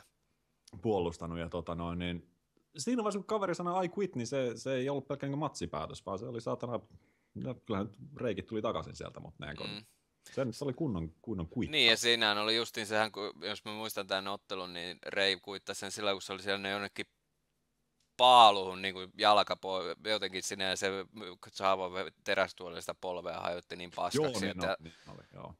Ja sitten tietysti ehkä se legendaarisin I Quit 2000-luvun alusta, se The Rocky Mankind. Tätä mä en muista kyllä ollenkaan. Mutta siis se on ehkä varmaan niin kuin WWE:n parhaita I Quitteja. Joo. Mutta niin ehdottomasti kun tuo tuntuu sillä niin kuin, siis nimensäkin puolesta, että se on nimenomaan se viimeinen matsi. Niin ei tämä antanut sitä asetelmaa kuitenkaan millään tavalla. Niinpä. Niin. Tämä oli vähän sellainen justiin, että otan nyt sitten, tämä oli varmasti feudi päättyi tähän. Toivon kyllä. Koska en mä enää vitosta halun nähdä kyllä. Mitä sitten keksitään? Saatana. Seuraavaksi ammut toinen ja tankkiottelu. Abrami vastaan, mikä sillä Venäjällä nyt onkaan. se uusi tankki, joka siellä oli siellä esittelyssä. Niin. No saatana. Vyö vaihtaa omista. Mutta joo. Hyvin ristiriitaisesta tunnelmista sitten Cena säilytti mestaruuden. Ja jos tästä nyt otetaan Elimination Chamberiin, niin siellä onkin hyvin erikoinen ja mielenkiintoinen ottelu sitten tiedossa. Onko meillä siis, meillä on NXT-mies siellä? Kyllä. John Cena vastaan Kevin Owens. Samperi vielä. Ja kyllä täytyy sanoa, että mielenkiinto nousi kyllä potenssiin aika paljon. Siis joo, ja tuossa Cena on se Open Challenge on ollut hengissä tosi kauan, mikä on tosi iso juttu. Hieno homma. Ja siellä ilmeisesti siis NXTn puolelta näin sitten vaan, että oli Sami Zayn käynyt myös. Joo, Sami Zayn ja Montrealin Rawssa oli muuten piru hieno ottelu. Mun mielestä tämä US Open Challenge Senalta niinku on ollut yksi viihdyttämistä asioista, mitä WWE on kehitellyt. Joo. Vaikka ei ole nähnytkään näitä, mutta voi vaan kuvitella kyllä sillä, että jälkikäteen ollut näitä highlightteja, niin hieno homma kyllä. Mutta sitten tosiaan Kevin Owens kävi haastamassa, tai no ei se edes haastanut Senaa. Siis se oli kyllä niinku yksi hienoimmista segmenteistä. Se tehtiin markkiyleisön edessä, että saatiin, niinku, että ei ollut Kevin Owensin faneja kovinkaan paljon. Ja näin saatiin Owens niinku, promotti menemähän. Sena on tuo veteraanin advice ja sitten Owens vaan sanoi, että minä olen ollut enemmän painiskeneissa mukana kuin sinä olet ollut yhteensä että, niin kuin urallasi, että minä nyt en kyllä sinun neuvojasi tarvitse. Ja sitten tosiaan Owens käytti taas tätä, että on prize fighteria, mutta hän omilla termeillä ja potkaisi sitten cheap shotilla Senaa mahaan ja heitti pop-up powerbombia ja nosti NXT-vyön ilmaan ja talloi US-vyön päälle. Joo, tuo oli kyllä todella brutaali juttu. Hän ei US-vyö niin kuin, ei ole samassa arvossa mitä NXT-vyö. Tämä on sitä aitoa kultaa. Niin. Ja voi muuten, siis tämä on varmasti tulee olemaan hyvin mielenkiintoinen feudi. Joo. Mutta se sitten Elimination Chamberissa, ja nyt kun tässä nyt tätä samalla sitä korttia vähän tutkastellaan, niin aika mielenkiintoinen kortti on Elimination Chamberin tulos. Siellä on Kammio tekemässä comebackia, ja ei yhtään huonommalta näytä kyllä. Sitten naisten tag team-ottelu. Naomi, Tamina vastaan Bella Twinsit. Onko tämä justiin tällainen hetki, että me hiljennymme? Tämä on vähän tällainen hetki. Siis se, että niin kun, mun täytyy sanoa, että sen jälkeen niin mä en ole vieläkään päässyt yli tästä Bella Twinsin jutusta. Mä sanon sen joka kerta. Mutta kun se pitää sanoa. Niin kauan kun siinä jotain muutosta tulee, niin mä en vieläkään ymmärrä sitä Bella Twinsien settiä. Ja se niin kun, oikeasti mä en sen jälkeen ole pystynyt keskittymään diivojen matsiin niin kuin millään tasolla. Missä on niin Bellat mukana. Missä on Bellat mukana, koska niin kuin se, että se oli niin kuin helvetin hyvä storyline. Storyline, mihin saatiin Stephanie ängettyä mukaan. Siinä on niin kuin isoja kuvioita, jonka jälkeen sitten se vaan niin kuin ihan täysin skipataan. Fuck it, ja tehdään nyt tästä niin kuin tälleen. Niin se oli niin kuin justiin se, että no veri on vettä sakeampaa. Syystä, on niinku, että... No niin, ei sitä tarvitse sanoa, ei siinä ole niin. saatana vietä. Ja se vaan niinku kaikki, mitä nyt on sit Divojen jutussa tapahtunut, missä on pelattu mukana, niin se on vaan niin epäuskottavaa jollain tavalla. Ensinnäkin Brian ja Nickin niinku suhde on erittäin erikoinen ja outo. On. Mutta myöskin se, että Bellat on nyt yhtäkkiä mukaan niinku ihmisten suosikkeja. Niin niistä on tullut face. Niin, ja syystä, että me ei oikeasti niinku... Ei sillekaan mitään järkeä. Se, niinku, mä en niinku ymmärtänyt divisioona. Ja sitten taas nyt kun tuossa tosiaan tuon NXTn katso, niin siellä niinku huomasi, että jo noista muutamista matseista ne näki, että siellä niinku Divojen divisioonasta oikeasti välitetään, mutta niinku tuntuu, että VV... Mä sanon, se on naisten divari. Se on women's division. Ei ole Divoja, siinä niin. Naispainijoita. Niin.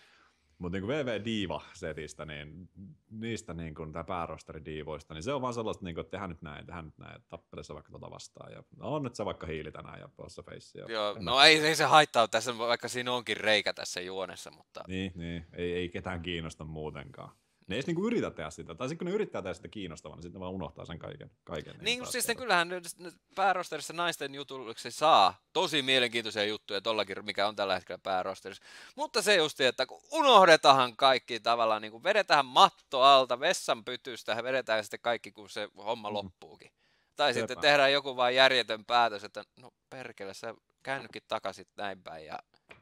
No ei me nyt oikeasti tiedetä miksi, mutta tuntuu vaan hyvältä, että näin best tapahtuu. for business. Mä en tiedä, muista oliko kommentti video vai mitä se oli, mutta joku siitä mainitsi, että olisi mahdollisesti jopa niin kuin E-Entertainmentin painostuksesta Bellat laitettu yhteen, koska siinä kärsii Total Divas. Aivan. Tai kun on riidoissa. En tiedä, vaikuttaa ehkä niinku loogiselta, mutta sitten jollain tavalla, siis tokihan niinku E-Entertainment on nostanut varmaan niinku Divoja aika paljonkin. On varmasti. Tuo Total Divas. Mutta silleen tuntuu ehkä vähän hassulta, että kuitenkin tolla lailla kanava-ohjelma pystyy vaikuttamaan VV:hen noin isosti, mutta en mä nyt muutakaan keksi. Ja kyllähän siellä raha puhuu kuitenkin. Mietitäänpä esimerkiksi WCW:ssä, kuinka paljon se kanava muuten vaikutti niihin asioihin kanssa, niin, kuinka paljon tällä hetkellä TNA on isoissa ongelmissa sen tämänhetkisen kanavan kanssa, koska ne eivät ole tyytyväisiä TNAan. Vaikka ihan hyviä reitingejä saa, mutta se ei kuulemma kata kuitenkaan niitä kuluja. Niin just, joo. No kyllähän se tietty on. Se on perseestä, jos kanavan kanssa et saakaan tehtyä sellaista sopimusta, että kanava rupeakin määräämään, että miten tätä hommaa lähdetään tekemään, niin sittenhän se mennään puille pahimmassa tapauksessa. Mutta joo, ei tossa silleen oikein niinku muutakaan logiikkaa keksi tohon, että minkä takia ne nyt on. Total Divas. Hyvä sarja tosiaan. Hyvä sarja se on, mutta nyt tässä kohtaa mä voisin sanoa, että olisi se pieni ruskea läikkä kyllä siihen nyt varmaan tulo. Kyllä se vähän ottaa hittiin. Matsista itsestään, niin en mä oikein itse sitä oikein niin kuin muista siitä sinänsä mitään, mikä on tosi ihmeellistä, että mä puhun Divas-matsista, että mä en muista. Mutta niin, kyllä mä tämän katsoin, mä räppäsin varmaan puhelinta samalla sitten. No mutta eikö se kerro hyvin paljon tästä ottelusta? Kyllä se kertoo aika paljon. Mun täytyy ihan samaa sanoa. Ei tästä ottelusta jäänyt paljon mitään käteen. Muuta kuin Naomin vilkkuvat kengät jälleen kerran. Ne on ihan kivat kyllä, se vaihtaa väriä siitä. Ja sitten taas koko ajan aina miettii, että koska Nikin tissi pullahtaa pihalle, mutta ei ole vielä kertaakaan tapahtunut. Että... Wardrobe malfunction. Niin. Kielimonsteri se on. Yksi sellaisista, mitä mä taas kelailin tai silleen, niin kuin mietin aika paljon Divojen divisioonaa tuolla. Se, että siellä on Nikki Bella mestarina, millä käytännössä ei ole mitään väliä, kuka se ei ole sille vyölle tehnyt oikeastaan niin kuin mitään. Niin, se, että niin kuin Tamina Snuka, mä en edes tiennyt, että se on vielä mukana, mikä toisaalta oli ihan virkistävä nähdä. Miksei sille ihmiselle tehdä mitään? Se, että niin kun aikaisemmin siellä on ollut sellaisia niin kuin Karma esimerkiksi. Nyt en muista, oliko Karma koskaan Divojen mestari, vai oliko se vaan mun pelailussa, että se oli hallitseva mestari. Se oli varmaan sun pelailussa. Karmahan oli hetken aikaa, mutta se ei oikein, se meni WWE:ssä pikkusen päin mäntyä tää koko touhu. Joo, mutta niin kuitenkin se, että se Beth Phoenix. Beth Phoenix esimerkiksi, ja molemmat oli sellaisia tosi niin kuin pelottavia, dominoivia diivoja, mitä tällä hetkellä meillä ei ole. Tamina Snuka. Miksei tehdä Tamina Snukasta oikeasti sellainen hallitseva monsteri, niin kun, koska sillä löytyy raamia ja kyllä se nyt kehätaitoakin sen verran on. Niin onkin. Kyllä se ainakin se superkikin osaa tehdä. Niin. Niin, siitä jonkun näköinen taas sellainen, koska oli tosi mielenkiintoinen katsoa, kun oikeasti oli niin kuin Vähän isompi. Phoenix, joka hallitsi ja kaikki halusi siitä. Nyt siellä on Nikki Bella, joka ei siis loppupeleissä edes hirveän ole mestaruusmatseja. Se on vähän niin ja näin. Sillä on tosi vyö mukana, mutta niin kuin, who gives a fuck. Niin. Ja tästä kun voidaan taas verrata NXT:n naisten divariin, niin onhan ero yöllä ja päivällä. On, ja siis vaikka nyt itse muutama matsi ainoastaan niin naisten divariin nähnyt NXT:ssä, niin kyllähän se nyt saatana huomasi heti, niin kuin, että täällä asiat tehdään oikein. Että kyllä oikeasti naisten painissa saataisiin tosi kiinnostavaa, jos siihen vaan panostettaisiin. Sehän me siis on, se vaan nyt vaan on joku. Tekisi mieli sanoa, että Vincen ajatusmaailma on ehkä vähän erilainen naisista tai showpainissa kuin esimerkiksi NXT:tä hallitsevalla Triple H:llä. No siis niin, pakkohan se nyt on tyyli, tai on se niin näkyvä se ero niissä. On tosi selvä, tai niin kuin mitä ekana tulee mieleen, että sieltä johtoportaasta se tulee. No tää oli niin unohtava ottelu, että mitä tässä nyt oikeasti tapahtui? Mun mielestä tässä ottelussa oli yllättävän kömpelö. Nyt tuli taas sellainen niin kuin fiilis, että tuli potseja, tai sellainen, niin kuin, että ajoitukset meni vähän pieleen. Taas nähtiin, mun mielestä Naomi on helmetin atleettinen ja taitava, mutta jotenkin tässä ottelussa tuli taas sitä perisyntiä, että ei ihan mennyt putkeen. Vähän niin kuin sinne päin, mutta vähän niin kuin jäi se viimeinen. Ja sitten se lopetus oli myös sellainen vähän niin kuin, että no, Naomi pinnas mestari, kun sieltä yläköydeltä kävi sen heittämässä maahan. Ja se oli sitten siinä ja Naomi ja Tamina voittivat ja Bellat ja itkemään. Ja jee! Onko se niin? En tiedä, siis niin. Naami siitä se mestari lähti, että olisiko se sitten mahdollisesti Naamin aika. Who knows? Taminaa mä nyt kyllä tässä vaiheessa kannustan. Hyvä Tamina. Hyvä Tamina. Sellainen hallitseva mestari, kunnon kausi sinne. Mutta tosiaan kun NXT:ssä on niin paljon paremmin tuo homma toimii tällä hetkellä naisten divarissa, niin siis nähän on meidän suurin osa noista NXT:n tämän hetken painijoista, naispainijoista on taitavempia kuin päärosterin divat. Siis kyllä nuo pari matsia, mitä tuossa Takeoverissakin näki, niin aika lailla tukee tätä teoriaa kyllä hyvin. No, sitten ennen main eventtiä vielä nähtiin King Barrett vastaan Neville rematchi. Jälleen payback is a bitch ainakin teoriassa. Mun täytyy sanoa, että mä petyin tähän otteluun aika pahasti. Mulla jollain tavalla mä olin vieläkin vähän tuossa niin I Quit-matsin sellaisessa välikuolemassa. Sä et toipunut vielä tähänkään. Hän oli ihan vielä täysissä voimissa. Pyöri taustalla, King Barrett, kova jätkä, siitä väliä. Ja Neville siis, se on kans kova tyyppi, mutta niin kun, en mä nyt muista tuon loppupeleissä matsina mikään kovin kummonen. Siis heikohan tää on Neville King Barrettin ottelusta. Mä en niinku oikein ymmärtänyt tämän ottelun funktiota nyt sitten niinku miten tämän buukkauksen takia. Se vähän niinku, siis King Barretti, Kingi gimmikki on vähän sellainen, siis se on vanha, traditionaalinen. Toisaalta vähän mun mielestä Barrettin hahmoa yksipuolista, että sen monipuolisuus niinku katoaa siinä, että nyt mä oon saakelit, nyt mä oon johtaja, nyt mä oon kuningas, johdan tätä tällä rautanyrkillä, jota Bullhammeriksikin kutsutaan. Jee! Tätähän ei ole tapahtunut kuin melkein jokaisen kuninkaan kohdalla. Näin. Mulla tulee aivan se pelottavia King Booker-aikakausia, ja mä täytyy sanoa, että mä en ole ihan niinku King Bookerin isoimpia faneja. King Booker! Queen Sarmel! Ja World Heavyweight Championship runi. Voi veljet. Kiss me royal feet. Se niin. Toivottavasti ei ihan Barretti rupea samanlaista settiä heittämään, mutta King of the Ring -voitto mun mielestä Barrettille toimii. Se on ihan jees. Mutta ja se, että mä tykkään nähdä. Ja siis se, että niin kun, jollain tavalla mä oon itse niin iso hiili-ihminen, mä tykkään kannattaa hiileä. Mä tykkään rumista voitoista tai tuollaista niin I don't give a fuck -jutuista, kuten siis niin kuin Wade Barrettin count outti. Niin kyllä mä olin silleen vähän niin kuin, niin, ei sun tarvii antaa aikaa tuollaiselle vitun nobolle, että niin pois, sä oot kuningas, kyllä mä tykkään. Kyllä mä kannatan. Niin. Hyvä. Jee. Mutta Siis oikeastaan voisiko sanoa, että tämän ottelun niin parhaimmat kohdat tapahtuu vasta sitten, kun kello soi, että ottelu on päättynyt. Se deadlift German suplex Nevilleltä. Joo, se on kaunis. Se on kaunis. Mieti, kun se tehdään ihan oikeasti, se on tehnyt sen Kevin Owensille ja vähän isommillekin jätkille, niin kyllä tuossa on muuten voimaa tuossa vähän pienemmässä varressa.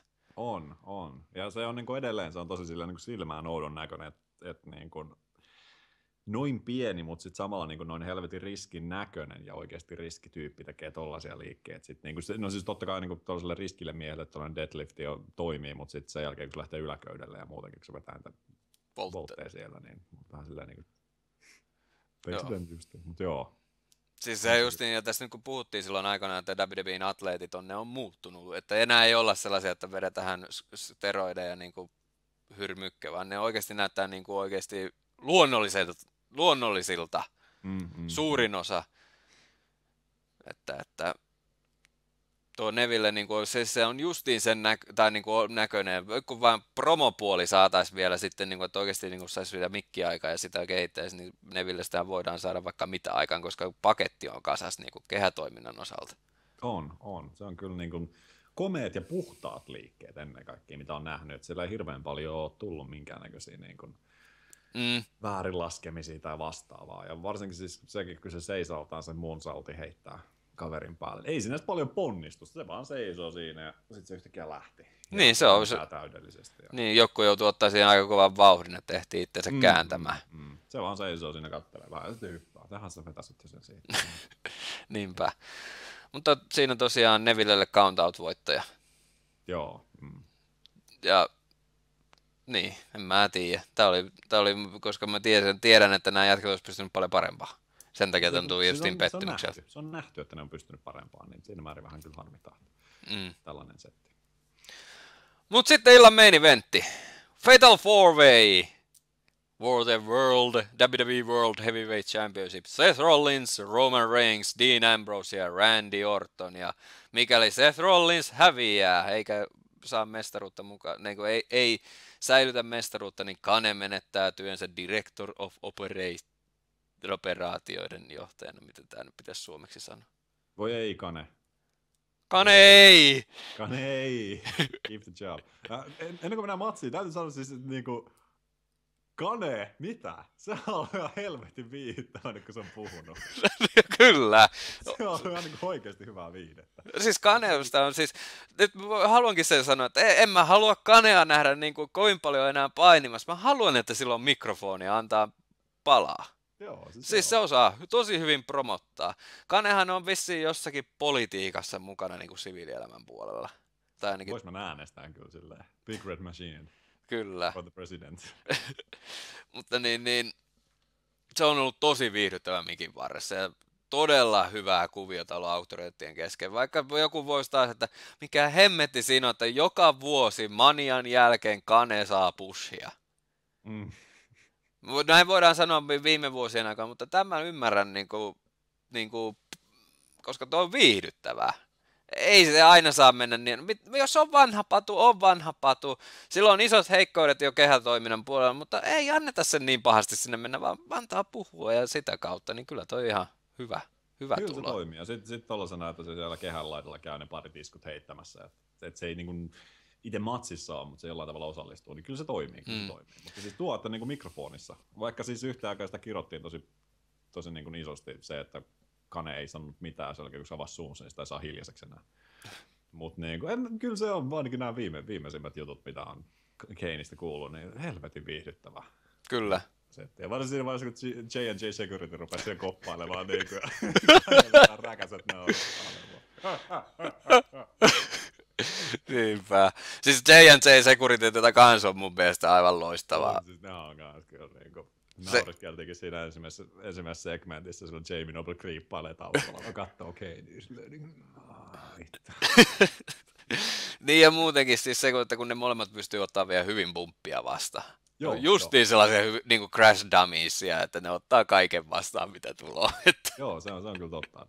Nehän tulee ton homman helvetin hyvin kaiken kaikkiaan. Mukava nähdä molempia kyllä siellä. Kyllä. Tämä oli melkein se unelmaottelu, mutta niin kuin Shieldin triple threatti, mutta ei kuitenkaan, vaan Randy Orton oli siinä vielä mukana. Kyllä nyt Viperi pakko tulla mukaan. Siis mulla sanoa, että tämä oli mulle ihan siis täys yllätys, että tällainen edes oli. Niin se kyllä niin kuin nosti mun fiilikset aika helvetin paljon tästä. Vaikka siis Fatal 4-Way on vähän sama kirous, mitä Triple Threats, että ne kuitenkin on 1 vs 1. 1 tai 2 jätkää vetää lukua siellä. Mutta niin kuin, kyllä mä tykkäsin, tää oli helvetin hyvä matsi. Niin ja tässä on justiin nyt kun on ollut puhetta siitä, että WWE on yllättävän hyvin nyt pystynyt tekemään näitä monen miehen otteluita. On, siis joo. Ne on ollut yllättävän viihdyttäviä. Jos vertaa taas, niin kuin, että joskus aikaisemmin ne on ollut hyvin tylsiäkin. Mutta siis hyvin toimi tämä ottelu. Mun täytyy, jos mä jonkun kritisoinnin tästä ottelusta haluan sanoa, niin mä sanoin, että tuo alku oli kyllä pitkälti vaan J&J Security ja Kanen niin kuin meuhkaamista. Se oli vähän sellainen, toisaalta se kuului siihen, se tiesi sen heti, että näin tulee tapahtumaan, mutta mitä pidemmälle se meni, niin sitä vähemmän se häiritti. Joo, kyllä se oli siellä heti kyllä mukana. Ja niin tosiaan se oli sellainen ennalta nähtävä juttu, varsinkin sen jälkeen, kun sanottiin, että Kane menettää työnsä, niin kyllähän nyt tiedettiin, että ne on kaikkensa tekemässä siellä. Ja kyllä se pikkasen söi, mutta niin kyllä se kuitenkin pääsi se matsi itsessään käyntiin siellä. Joo, mitä pidemmälle meni, sitä paremmaksi se muuttui. Ja sitten kun päästiin sinne vähän pidemmälle, niin kyllähän siellä nähtiin hienoja hetkiä. Kylmiä väreitä nostattavia hetkiä. Oli. Siis tässä oli oikeastaan niin kaikkea, että oli niin hyvää toimivaa painia, oli siistejä spotteja ja ennen kaikkea sitä viihdettä. Sitä, että sai niin oikeasti nauraa ääneen. Niin kyllä. Helvetti vietä. Ja Shieldin mini-reunion, herra jestas. Ja tuli. Sitten. Oi vittu. Sitten kun Sitten lähti. Se oli aivan loistava. Siis Shieldi, nyt kun tässä justiin, kun Shieldi on hajotettu, mutta tällainen sitä tuli mä en sitä osannut odottaa, mutta olihan siis se aivan käsittämättömän hieno hetki, kun Roman Reigns vetää siellä ja triple powerbomb Randy pöydästä läpi ja kaikki vetää siellä. Sitten Seth Rollins, on niin kaverit, no niin, tuohon noin. Ja sitten siellä joo, näin tehdään. Ja sitten vakavoiduttiin ja sitten lähti rytin. Sieltä tuli vähän niin kuin vanha Evolutionit peukku pystyyn. Ja tidyyp! Kyllä. Mutta joo, se nimenomaan tuo viihdearvo tossa, että siinä kyllä osattiin hyvin mehustella tuolla äijien historialla. Ja, niin kuin. Ja se justiin mikä reaktio siitä tuli. Joka jätti just itsensä, että vielä jonain päivänä sieltä palaa yhteen, mutta ja sitä niin kuin vähän pidemmäksikin aikaa, mutta sitä ei tiedä koska tapahtuu. Mutta se oli viihdyttävää myöskin Roman Reigns ja Dean Ambrosen yhteistyö sitten sen jälkeen. Oli kyllä. Ja sitten veti Seth Rollinsia ja siis Kanelle oli double power bombi. Täytyy sanoa, että otti varmasti kipiää se, kun se tehtiin vielä 2 kertaa, kun ekan kerran tämä meidän espanjalaispöytä ei halunnutkaan mennä rikki. Se on taas joku ruuvannut vähän liian kireelle pultissa. Siellä on kuitenkin silloin on niin kuin pay-per-viewn aikana espanjalaiset selosta, meidän pöytää muuten nyt ei hajoteta. The Spanish announcement table. Se kestää 1 powerbombin, mutta ei 2. Mutta varmahan tuli kipiä. Kyllä se joo, vähän kans silleen kolahti siihen. Pikkasen kasvoista näki, että saattoi vähän häijyä tehdä kyllä. Kyllä. Vittu vieläkö kerran joutuu. Ajoon nyt saatana. Potsamaniahan varmaan tulee tuosta materiaalia. Todennäköisesti. Mutta sitten sen jälkeen, kun Roman Reigns ja Dean Ambrose veti sen veljeilyyn siinä kohtaa, että häviää ja muuten sitten ostaa kaljat. Ja sitten lähdettiin mittaamaan, niin se oli kans hieno hetki. Se oli tosi hieno hetki. Ja varsinkin just, siis mä aina on tykännyt noista niin kuin, 2 facein mehustelusta. Se, että kuunnellaan yleisön reaktioita ja saadaan ne, siis sitä aina tapahtuu 2 facea matsaa isossa matsissa, ne katsellaan ja kuunnellaan. Mutta tässä se ei ollut niinku häiritsevä, vaan se oli tosi sellainen smoothia, kun se tapahtui sillä kehän ulkopuolella niin sanotusti. Niin. Ja sit niinku Ja tiedät, se toimii tosi hyvin. Mä haluan antaa propsit Roman Reignsille myöskin tästä, kun me paljon aina kritisoidaan Roman Reigns näistä 3 jätkästä. Mun mielestä toimitti tosi hyvin sen niin kuin elet ja ilmeet ja puheet ja sun muut. Justiin tuo, että häviää muuten sitten ostaa kaljat tyyliin. Ja sit lähdettiin kehään ja sitten ruvettiin. Viimeinen showdown. Ja. Kyllä. Mutta niin. Matsin lopetus. Niin, tämähän nyt tässä voidaan miettiä sitten. Pedigreellä Seth Rollins lopulta voittaja. Randy Orton oli lopulta se, joka muuten pinnatti. Mä pelkäsin, että Dean Ambrose saa sen roolin taas. Niin kuin tästä porukasta, mutta ei ollutkaan. Ja ei ollut mikään textbook pedigree kyllä. No ei ollut textbook pedigree. Jollain tavalla siis niin kuin... Mutta kumman syy se oli, että se meni vähän noin? Kyllä valitettavasti mä joutuu ehkä pikkasen niin kuin Ortonin piikkiin heittää. Et se ei ihan tuntunut, että niin kuin täysin samas. Niin kuin... Joo, mun mielestä Ortoni kanssa vähän myöhästyi. Tai lähti liian aikaa. Se lähti liian aikaa siinä alahanpäin. Sen takia sen tuli sellainen jännä kuviointi vähän, että se ei ihan... Joo, se meni vähän sellainen shitty pedigreellä tosiaan, ja se ei ihan niin kuin ehkä parhaalta näyttänyt.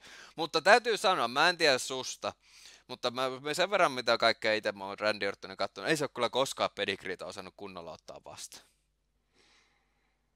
No ei nyt äkkiseltään tuu mieleen, mutta siis voi hyvin pitää kyllä paikkaansa. Mulla aina siis, niin kun rupeaa miettimään hyviä pedigreitä, niin mun tulee siis niin Shawn Michaelsin myyminen. Niin siinä se ei ota edes käsillä vastaan. Ei, sitä. Se tulee, varsinkin yksilö tulee silleen niin kuin ihan pää alaspäin. Niin. Se on tosi rumaa katsottava terrajesta. Joo, siinä niin kuin myydään pedigreä. Mutta joo, ei varmaan Ortoni ole parhaiten ottanut. Joo. Mun mielestä Ortoni on aina vähän sellainen heikosti sen ottanut vastaan, niin kuin ihan Triple H aikoinakin. Joo. Mutta niin kuin ylipäätänsä, että arkkitehti ottaa Triple H:in finisheri käyttöön.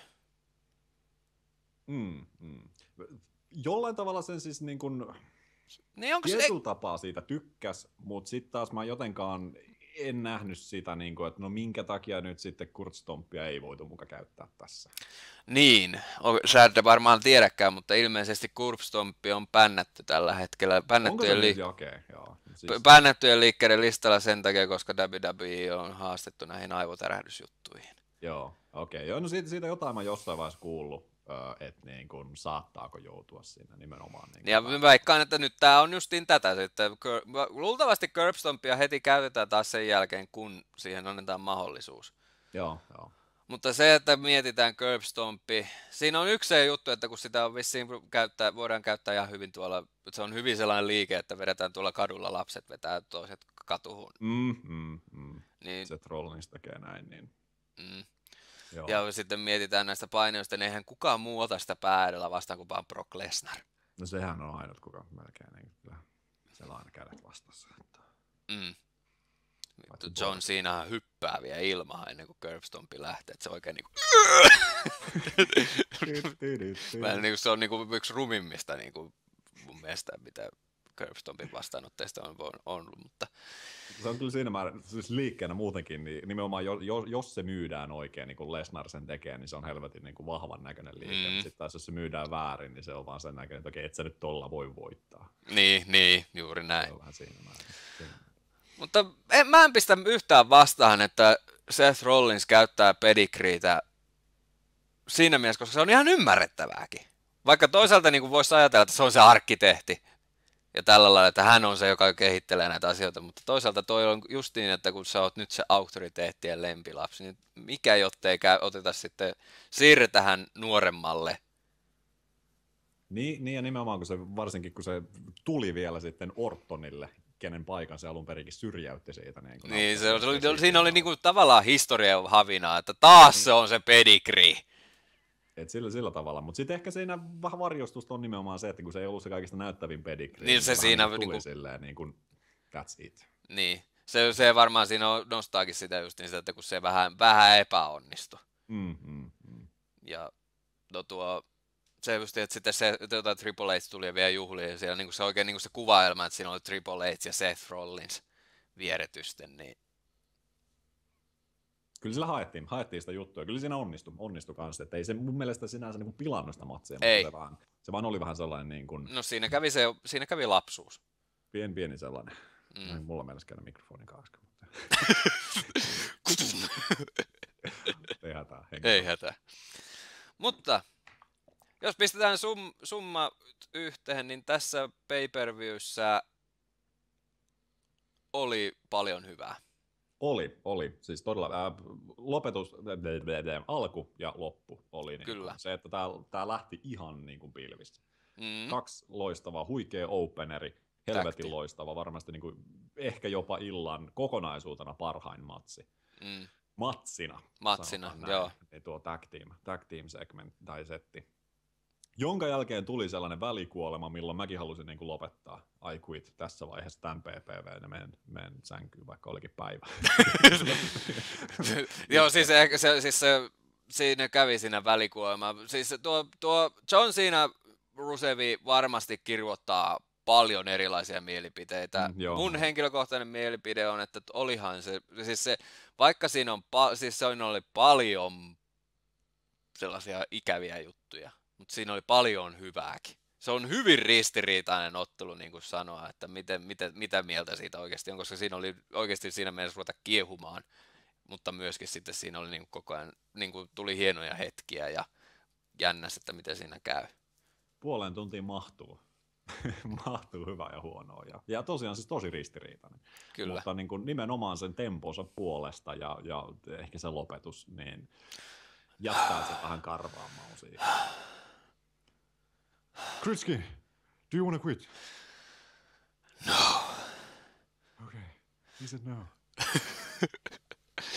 Sitten tosiaan naisten tag team-ottelu meni siellä johonkin, sitä ei oikein enää tiedäkään, mitä siellä on tapahtunut. Eikä kyllä, siis Neville Barrettikin oli aika unohdettava, että sitten main eventti taas onnistui kyllä tosi hyvin. Se pelasi taas tosi paljon. Se ei ehkä ollut painillisesti paras, ei, mutta se oli kokonaisuudessaan, mä taas sitten laskin sen illan parhaaksi otteluksi, koska siinä oli kaikki elementit oli niin kuin olemassa. Oli, ja siis tuo Shield-momentti, niin se oli kyllä jotain sellaista, niin kuin, että damn. Kyllä. Kyllä se väreät antoi ja iso hymy ja joutui vähän ääneenkin siinä nauramaan.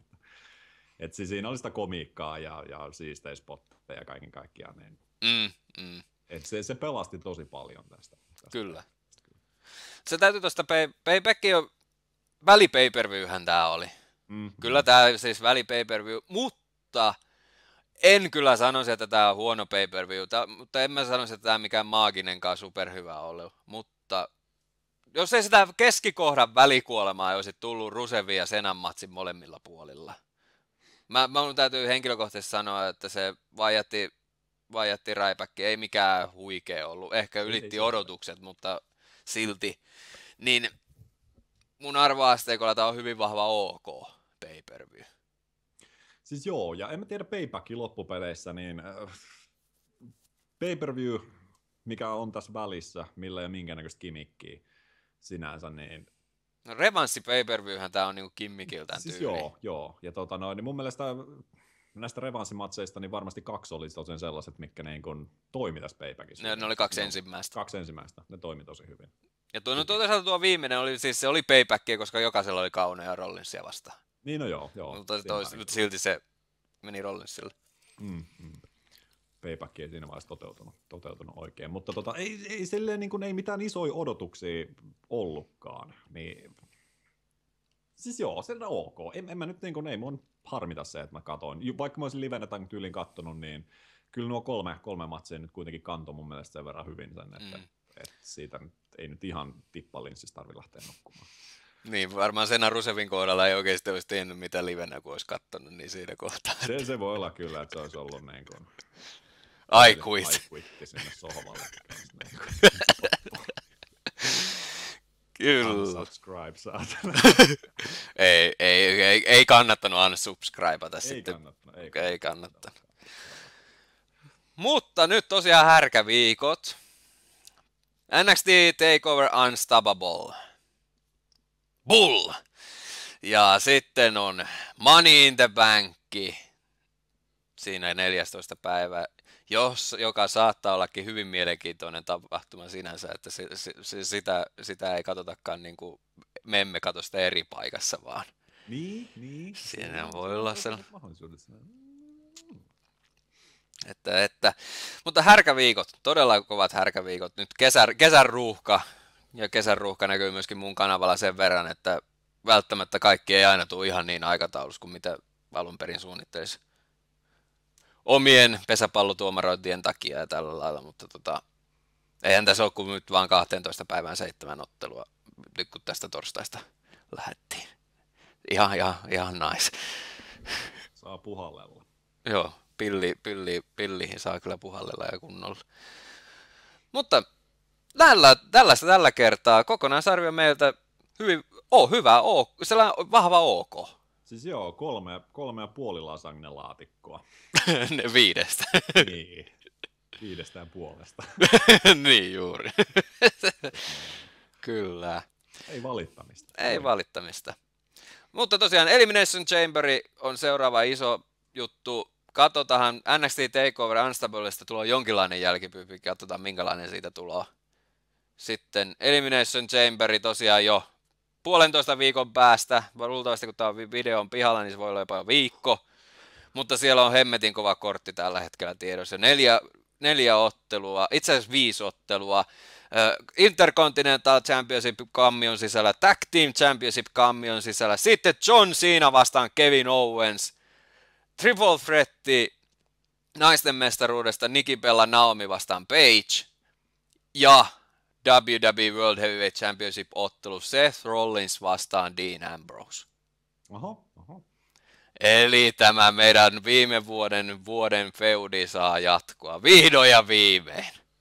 Jos vielä muistatte sen, niin... Kyllä luultavasti muistaa suurin osa, niiden se oli viihdyttävä setti ja nyt feudia jatkettiin siten, kun se päättyi. Tai niin kuin, että miten se mihinkä kohtaan jäätiin. Joo, okei. Ambrose sai mestaruusottelunsa siten, että hän uhkasi murskata Rollinsin kallot sinne tiilikasahan ja sitten silloin auktoriteetit antoivat hänelle ottelun Elimination Chamberiin. Niin. Siinä on sellainen opetus kanssa niin kuin kaikille nuorille, että elämässä jos haluaa jotain, niin pitää mennä ottamaan sieltä keinoilla millä hyvänsä. Niin. Ambrose approves. Kyllä. Mutta kiitoksia katsojille. Nähdään taas sitten seuraavissa videoissa. Minä olin The Kritski, Merkkari toisella puolella. Menkää katselemaan Merkkarin kanavalle. Sieltä löytyy Metal Gear ja Life is Strange. Ja katsotaan mitä muuta sinne vielä ilmestyy jossain vaiheessa. Tässä. Herranjestas vaikka mitä. Yes, seuraavin video se on morjesta, moi. Moi moi.